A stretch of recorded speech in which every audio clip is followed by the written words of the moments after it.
Today's topic is going to be the two twins separated from the womb. Now, you say you read the Bible and you understand and you love this book. If you can't identify these two children that's in Genesis chapter 25 verses 21 through 34, you might as well not even read this Bible, because you're not going to get any understanding of this book if you cannot identify who these two children are today. Okay, we are also going to identify who the two children are today and their descendants, and we're also going to identify the God of these two children, because these two children also has two separate gods. But first, we are going to take it all the way back to the origin of the beginnings in Genesis. But before we take it to Genesis, we're going to take a brief look at some of the books of facts and understanding, so we can bring about the true God of this Bible before we can go on with our lesson, because I don't believe it's too intelligent for me to go on with a lesson dealing with Christian translations and transliterations which are not accepted by the one who wrote this book. He never gave anybody any permission to take his name out this book. So now what we must do, we must search back and find the true name of the God of this book before we can find the true identity of Esau and Jacob. So what I'm going to do is I'm going to go to the book of understanding, a couple of books of understanding. And one of the first books of understanding that I'm going to go to today is called the American Heritage Dictionary of the English Language. Okay, this dictionary covers the entire English language. See, a lot of people don't know what the dictionaries actually mean. These books are part of the Bible. Yes, they are part of the Bible. This book right here ties all the understanding of the world together. So if you don't have any understanding of the dictionary, you don't have no understanding of nothing, because everyone uses this dictionary. Now let me give you a brief example. Okay, in America, we eat.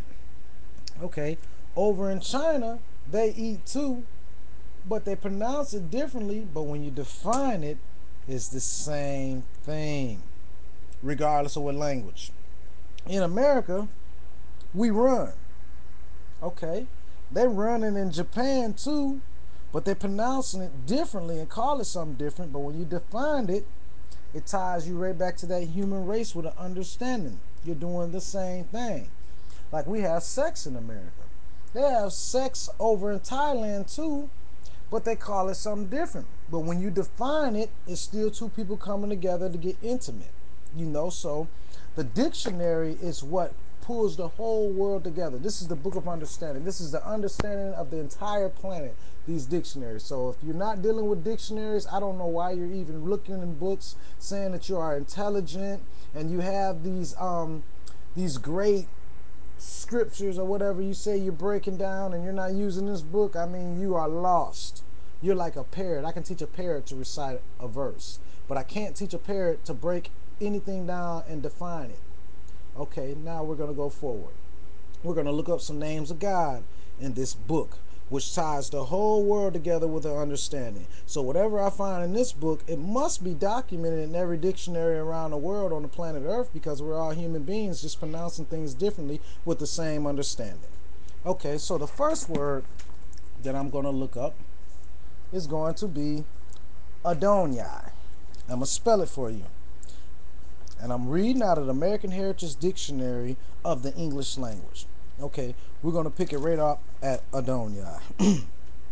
Adonai, Hebrew, Lord, used in Judaism as a spoken substitute for the ineffable name of God. See Tetragrammaton.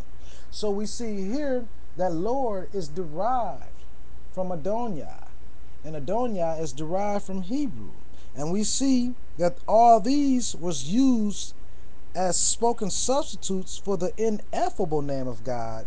Then they relate you back to the Tetragrammaton. Okay, so I want to broaden the horizon of my understanding. So they said they substituted his ineffable name. So let me look up ineffable so I can get a clearer understanding of how powerful this name is that they have substituted. Okay, ineffable.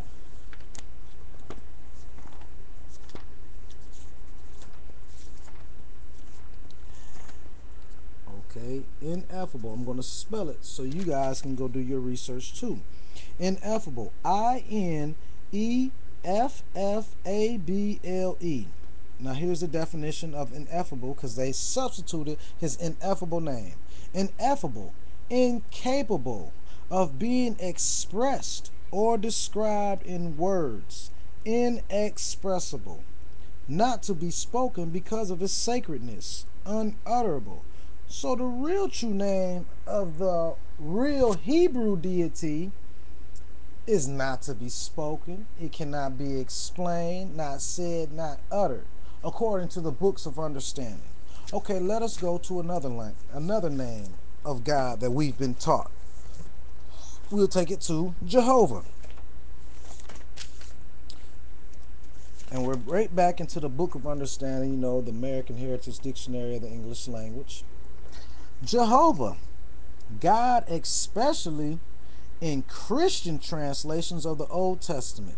See Tetragrammaton. From the Hebrew Tetragrammaton, YHWH, with the addition of the vowel points of Adonai. So we see here that Jehovah is a Christian translation. Let's look up translation to see if we can get the true origins of translation, so we can truly understand what we're dealing with a translation. Okay. Translation. The act or process of translating, especially from one language to another. The condition of being translated. A translated version of a text. Motion of a body in which every point of the body moves parallel to and the same distance as every other point of the body. Okay, so basically, translation is the act or process of changing from one form to the next form, from one language to the next language. So what happened to the Creator's name? He got his name changed from the original to Jehovah. Okay, let's look up some more names of God. Let's look up Elohim. We're right back in the Book of Understanding, the American Heritage Dictionary of the English language. Okay, Elohim.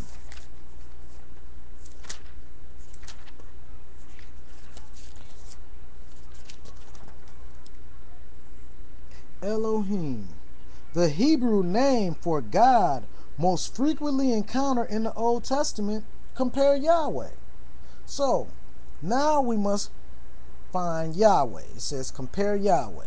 Well, let's see what books Yahweh is in. The name that no one says in church, because in church we call on God, Jehovah, Jesus, the Lord, but no one is saying the name that's been banned, the name that's not supposed to be said.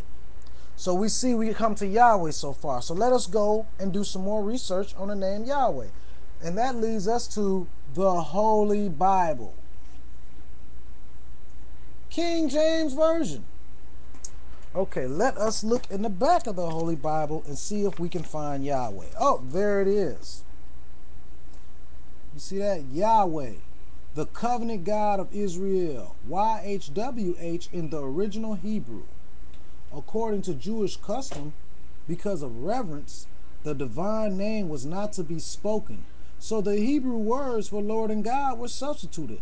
Whenever the words Lord and God appear in large and small capital letters, the original Hebrew reads YHWH or Yahweh in Hebrew transliteration. Wow. Now that's mind-blowing. Okay, let's pick up another Bible.